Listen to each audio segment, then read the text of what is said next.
Look what verse 28 says. And they cried aloud and cut themselves after their custom with swords and lances. Are you kidding me? Until the blood gushed out upon them. And as midday passed, they raved on until the time of the offering of the oblation, which is the time of the offering of the sacrifice. But there was no voice, no one answered, no one paid attention. Isn't that crazy? What a scene this would have been. People crying aloud, literally cutting themselves with lances. What is that? Swords, lances? That sounds pretty extreme, right? According to their custom, they said, I just want you to understand, that's pretty sad. Can you just imagine what's going on here? Like the limping and like what they're doing this, or they're hopping, like you get a little dance and they're trying to get some fire to fall down from the sky. Oh, blood gushing.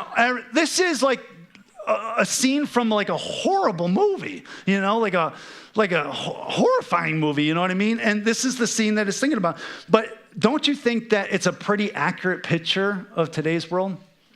The desperation factor is what I'm talking about, of how sad it is when you look at the landscape of our culture and how people are so desperate to find hope and to find meaning, to find fulfillment in life. They're searching for something and they will do just about anything to find it except to turn to God. You know what's ironic about that? Everything else that they're turning to, these other gods, they won't answer. Did you get that? No one answered. Not only did no one answer, no one even paid attention. Why? Their God's not real. Those other pursuits, those things that we go so desperate for, they're not real. They're not God.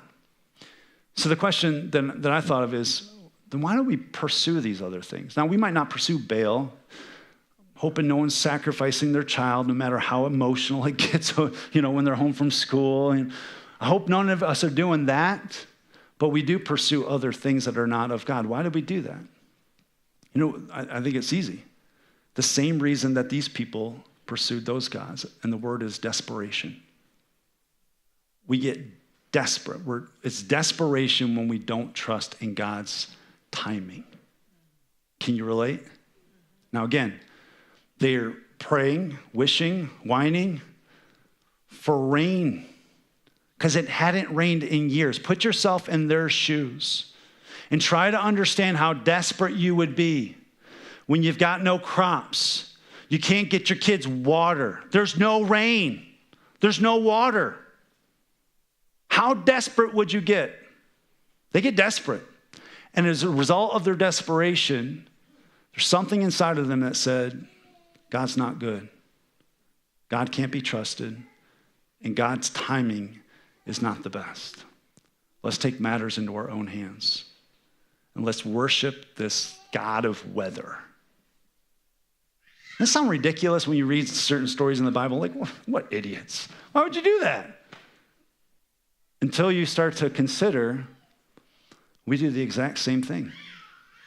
We do the exact same thing when we don't trust in God's timing. We get desperate. We take matters into our own hands. And while we might not bow down to a statue named Baal, we bow down to the cultural statues. We bow down to all these other things, thinking that they'll give us some type of status symbol, some type of feeling. We get so desperate that rather than pursue our relationship with Christ and trust in his timing, that's hard, we start looking elsewhere outside of that relationship. We do the exact same thing. We limp between two different opinions, but not only do we do that, we become so desperate that we might as well just cut ourselves with lances and swords and have blood gush out, because internally it looks just as ridiculous in God's perspective.